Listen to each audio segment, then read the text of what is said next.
Siamo con il sindaco di San Pietro di Feletto, Maria Assunta Rizzo. Oggi avete accolto delle delegazioni dalla Lucania, dalla Basilicata e dalla provincia di Benevento. Cosa li avete portati a vedere? Beh, sicuramente come vedete oggi siamo qui in questo gioiello del comune di San Pietro di Feletto, l'antica Pieve, e stanno ancora adesso visitando perché è piena di moltissime opere, di moltissimi affreschi storici che veramente formano e danno questo gioiello a questa chiesa, a questa antica Pieve, e poi con questo panorama credo che insomma si dica tutto insomma, nel vederlo. Hanno comunque apprezzato la nostra buona pratica, no? Perché loro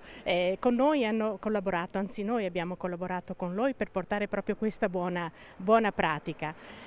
Questo regolamento di polizia rurale che noi ci abbiamo lavorato 10 anni, e ora adottato da tutti i comuni del Prosecco di OCG, tutti i 15 comuni. Pertanto hanno apprezzato questo nostro modo di lavorare, questo modo di regolamentare la produzione vitivinicola di questo territorio. Oggi cercherete di conoscere le buone prassi del Veneto, le buone prassi dell'Alta Marca Trevigiana, per portare poi questo messaggio, questo bellissimo contributo nella vostra terra, la Basilicata. Sì, in realtà appunto questo territorio ha consumato una buona pratica e questa buona pratica è stata considerata eccellente e quindi utile da trasferire in altri territori del nostro paese e abbiamo così deciso di mutuare questa buona pratica e trasferirla in 3 territori dell'Italia meridionale, nel caso specifico uno è nel Sannio, quindi in provincia di Benevento, un altro territorio è nell'area del Cilento, quindi tra l'Irpinia e il Cilento, e un altro territorio importante è in Basilicata. Si tratta in realtà di una buona pratica amministrativa e devo anche dire con sorpresa probabilmente che l'idea originaria era di trasferirli in pochi comuni di queste aree che ho citato, ma in realtà c'è stato un grandissimo interesse e si sta diffondendo a macchia d'olio, quindi siamo partiti nel Sannio ad esempio con 4 comuni e siamo arrivati a 27, nel Cilento siamo partiti da 3 comuni e siamo arrivati a 37, in Basilicata siamo partiti da 2 comuni e siamo arrivati probabilmente a 35 ad oggi, che hanno deciso di adottare questa buona pratica, quindi credo sia anche il significato insomma, che questa cosa ha assunto è davvero molto importante. Ecco, ci parli di questo progetto BioWine che oggi avete presentato qui a San Pietro di Feletto. Ma BioWine nasce nell'ambito di una collaborazione che con questi territori è iniziata già nel 2014. Diciamo che il punto di unione, l'associazione che ci ha un poco coinvolto in questa vicenda è stata l'Associazione Nazionale Città del Vino, alla quale partecipiamo già da alcuni anni e che comunque ci ha dato la possibilità di contattare questi territori e di venire a conoscenza di una realtà quale questa del Valdobbiadene che ha fatto dei passi da giganti, insomma, diciamo così. Quello che ci ha molto colpito di questi territori è stata l'assoluta reattività rispetto ai punti di criticità che poteva portare uno sviluppo così tumultuoso dell'agricoltura specializzata. I problemi li conoscete, non li ripeto. Questo è stato motivo per questi territori di una reazione forte che subito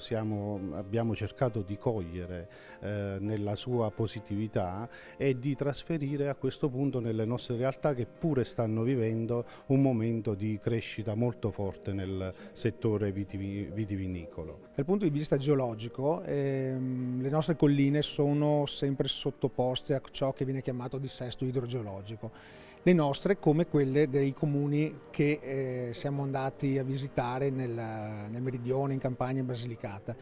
Quindi l'apporto che noi cerchiamo di portare verso i comuni riceventi è proprio l'esperienza che è stata maturata in anni di lavoro di geologia e di geomorfologia, e in modo da riuscire a far sì che un territorio delicato quanto il nostro, perché tendenzialmente hanno un po' le stesse tipi di problemi geomorfologici che abbiamo noi, dissesti, frane, alluvioni, piccole inondazioni, queste cose qui devono essere ben gestite in maniera da creare valore aggiunto sul territorio, però permettere anche che la coltivazione della vite sia sempre protetta in qualità di risorsa. Avete avuto questa esperienza straordinaria nell'Alta Marca Trevigiana, adesso tornerete nei vostri luoghi, che cosa vi porterete? Porteremo più di quello che avevamo immaginato, perché vedere i paesaggi attraverso la fotografia è molto diversa da viverli realmente. Quindi un paesaggio eccezionale dal punto di vista diciamo della produzione, della produttività, dell'accoglienza, perché siamo stati ricevuti veramente bene, e diciamo che possiamo anche condividere dei tratti da questo punto di vista delle comunanze tra le nostre popolazioni e la vostra popolazione. Quindi cerchiamo di trasferire poi, ecco, quanto abbiamo appreso, quanto abbiamo visto nella nostra popolazione, nella nostra comunità, soprattutto cercando di responsabilizzare e sensibilizzare i produttori, i viticoltori di questa grande capacità che ha avuto questa parte del Veneto, quindi questa zona del Prosecco, di poter trasferire le buone pratiche anche da noi, ma soprattutto la capacità di aver penetrato un mercato mondiale e quindi di aver creato ricchezza per le proprie popolazioni.